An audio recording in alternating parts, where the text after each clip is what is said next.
Selamat pagi anak-anak. Assalamualaikum warahmatullahi wabarakatuh. Bagaimana kabar kalian hari ini? Semoga selalu diberikan kesehatan. Nah anak-anak, hari ini kita akan belajar tema 4, kewajiban dan hakku. Subtema 1, kewajiban dan hakku di rumah, pembelajaran 4 dan pembelajaran 5. Ayo anak-anak, kalian siapkan dulu bukunya, dan sebelum belajar jangan lupa untuk berdoa dahulu. Mari kita belajar dengan semangat.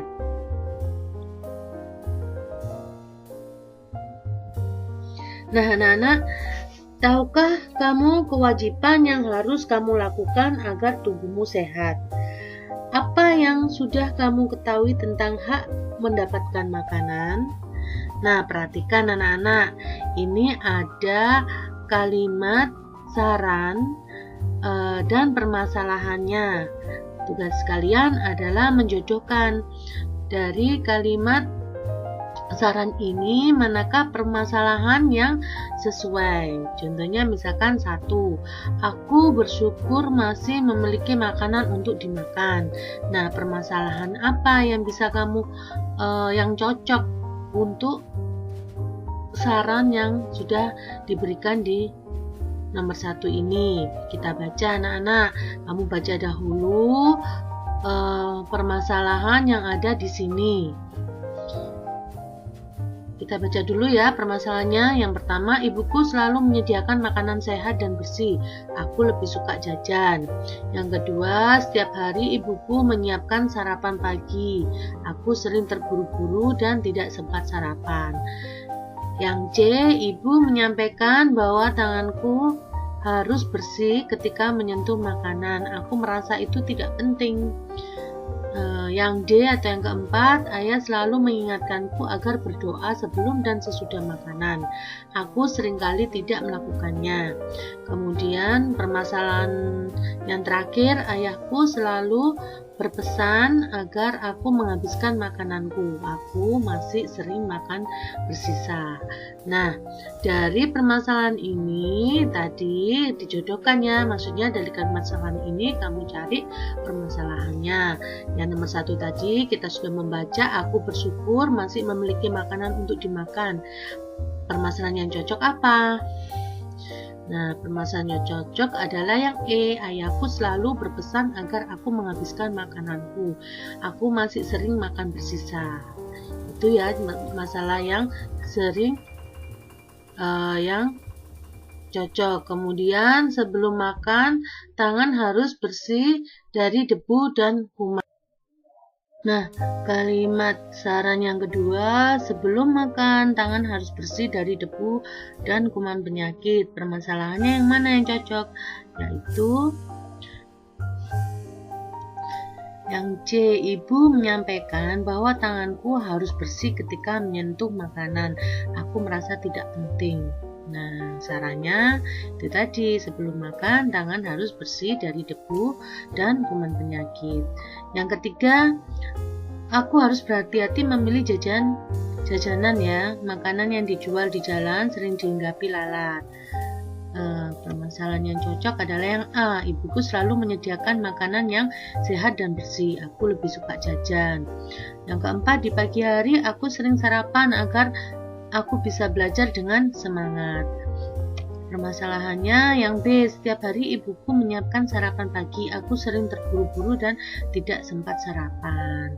Padahal sarapan itu penting ya anak-anak, biar kita tetap bisa semangat untuk belajar. Yang kelima, aku tahu bahwa banyak anak seusiaku yang sulit mendapatkan makanan.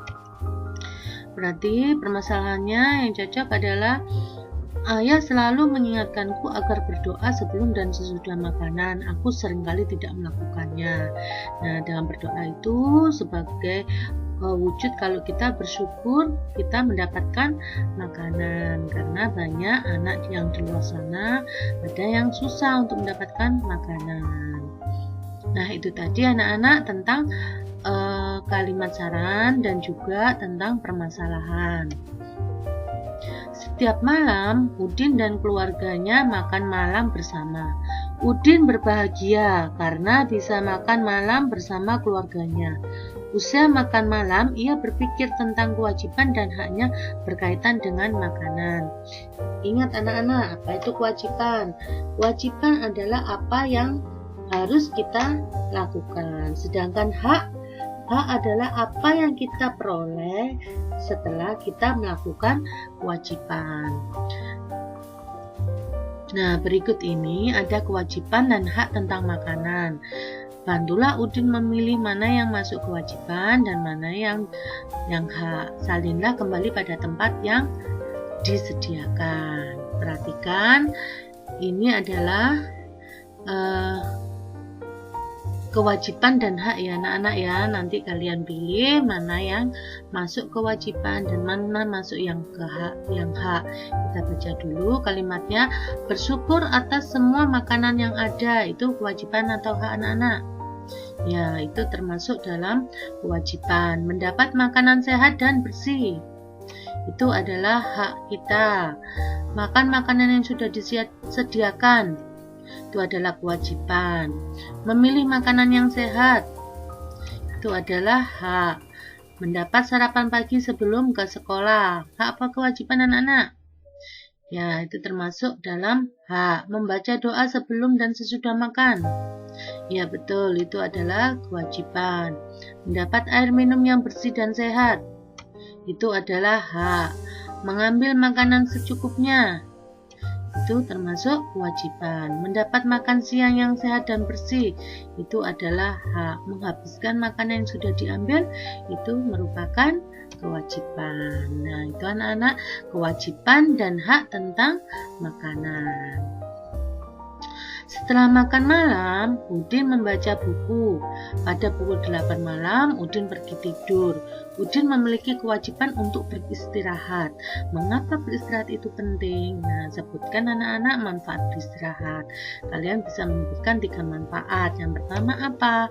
Yaitu badan menjadi segar sehingga bisa melakukan kegiatan-kegiatan yang akan dilakukan. Jadi kalau kalian beristirahat, badan kalian bisa kembali segar sehingga kamu bisa melakukan kegiatan yang lainnya. Kemudian yang kedua, manfaatnya tidak mudah lelah karena dengan beristirahat cukup tubuh menjadi segar dan fit. Dengan beristirahat kalian ketika melakukan kegiatan tidak akan mudah lelah. Kemudian yang manfaat yang ketiga adalah badan menjadi sehat. Itu anak-anak manfaat beristirahat. Nah anak-anak, ini kita masuk ke pembelajaran 5 ya. Kamu bisa melihat di buku kalian ada teks bacaan tentang rumah tempat berlindung. Setiap orang wajib melindungi dirinya dari bahaya. Salah satu tempat berlindung adalah tempat tinggal. Setiap orang berhak mendapatkan tempat tinggal. Tempat tinggal biasanya berbentuk rumah. Rumah memiliki bentuk yang berbeda-beda tetapi manfaatnya sama. Rumah merupakan tempat berlindung dan beristirahat. Rumah juga tempat berkumpul bersama keluarga. Kita tidur, mandi, makan, dan melepas lelah di rumah. Kita juga belajar banyak hal di rumah. Udin dan Mutiara mengeluhkan rumah mereka yang bocor. Ibu menasihati mereka agar bersyukur atas semua yang dimiliki. Ibu menyarankan mereka agar melihat orang-orang yang lebih susah.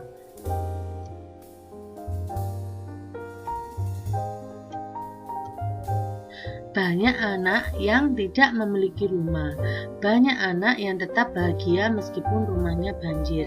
Dengan bersyukur hati akan tenang. Nah, anak ini disuruh menggarisbawahi kalimat yang menunjukkan saran. Tadi kalimat yang menunjukkan saran adalah kalimat yang menunjukkan saran tadi bisa kalian lihat ada kata-kata ibu menyarankan agar mereka melihat orang-orang yang lebih susah ya. Itu adalah kalimat sarannya. Kemudian di sini kalian menuliskan kalimat saran untuk Udin dan Mutiara. Kalian menuliskan kalimat saran yang lain. Misalkan, Udin dan Mutiara sebaiknya jangan mengeluhkan rumah mereka yang bocor. Kemudian saran yang kedua, Udin dan Mutiara sebaiknya bersyukur masih memiliki rumah karena banyak anak yang tidak memiliki rumah. Yang ketiga, Udin dan Mutiara sebaiknya bersyukur karena bersyukur membuat hati akan tenang. Nah, bersyukur itu maksudnya apa? Bersyukur maksudnya adalah melihat semua yang dimiliki sebagai karunia Tuhan. Kita menerima semuanya, tidak mengeluh dan gembira atas apa yang ada. Itu tadi kata bersyukur tadi ada di kalimat saran. Nah, ini menjelaskan tentang maksud dari bersyukur. Nah, kamu wajib bersyukur memiliki tempat tinggal.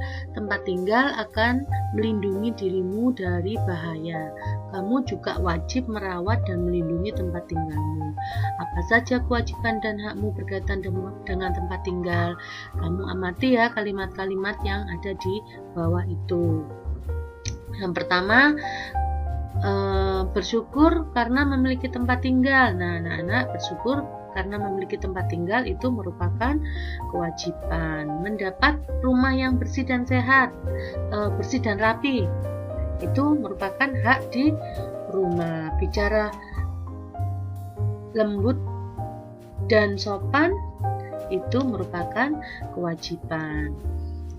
Membantu merapikan dan menata rumah, kewajiban apa hak anak-anak? Ya, itu kewajiban ya, dicintai, dijaga, dilindungi, dan dihargai itu termasuk dalam hak. Saling mencintai, menjaga, melindungi, dan menghargai ini masuk ke dalam kewajiban. Diperlakukan dengan lembut dan sopan, ini hak kita ya. Saling menolong dan memaafkan, ini kewajiban. Mendapat tempat tinggal, ini termasuk apa? Kewajiban. Kewajiban apa hak? Iya betul, yang betul mendapat tempat tinggal berarti hak kita, bukan kewajiban. Kalau menjaga kebersihan dan kerapian, nah ini merupakan kewajiban kita. Nah, itu anak-anak yang bisa kalian amati di halaman 35 dan 36. Sekarang kita berlatih ya. Di sini ada Ayah Udin ingin rumah mereka nyaman. Ia berencana merapikan pagar rumah mereka. Ayah Udin membutuhkan 980 batu bata. Ia memiliki beberapa batu bata di rumah. Jadi ayah membeli kekurangannya di toko bangunan. Berapa batu bata yang mungkin Ayah Udin miliki dan berapa yang harus dibeli? Nah, yang perlu diingat anak-anak, yang dibutuhkan adalah 980 batu bata. Ayah mempunyai batu bata di rumah dan kekurangannya harus membeli di toko bangunan. Ada 5 kemungkinan yang dimiliki ayah di rumah itu berapa? Misalkan anak-anak, yang nomor 1, ayah itu masih banyak memiliki batu bata, ada 800 batu bata. Padahal yang dibutuhkan berapa? Yang dibutuhkan adalah 980. Berarti kekurangan yang harus dibelikan ke dibeli ayah ke toko bangunan itu berapa? Caranya bagaimana? 980 kamu kurangi 800, berapa anak-anak? Ya, jawabannya 180. Kemungkinan yang kedua, misalkan ayah memiliki 750 batu bata. Nah, berapa yang harus dibeli? Berarti sama caranya, 980 kalian kurangi dengan 750. Jawabannya adalah 230. Kalau 700 sama ya, kalian sudah paham ya caranya, berarti kalian kurangi 280. Yang keempat, 600. Jadi ini bisa ya anak-anak, kemungkinan ini kalian isi tidak sama yang seperti dicontohkan Bu Guru. Misalkan ini Bu Guru 600, kamu bisa, Bu aku nggak mau 600, ininya kemungkinan aku isi saya isi dengan 200, itu boleh ya anak-anak ya. Nah ini kalau ini 600 berarti kekurangannya adalah 380. Kalau kelima 550 kekurangannya adalah 430. Jadi anak-anak yang ini adalah 5 kemungkinan kalau kita jumlahkan antara beberapa ini ya, maksudnya yang ini beberapa yang dimiliki batu bata ayah di rumah ditambah dengan ini totalnya adalah 980. Jadi poinnya intinya adalah yang pertama batu batanya yang dibutuhkan ini anak-anak ya. Sekali lagi ini yang dibutuhkan. Ketika yang dimiliki adalah 800, 750, 700, 600, 550, kekurangannya berapa? Tadi caranya adalah harus dikurangi. Paham ya anak-anak? Nah anak-anak, sekian tadi materi yang sudah disampaikan Ibu, yaitu PB4 dan PB5. Terima kasih atas perhatiannya. Semoga kalian bisa memahami materinya. Assalamualaikum warahmatullahi wabarakatuh.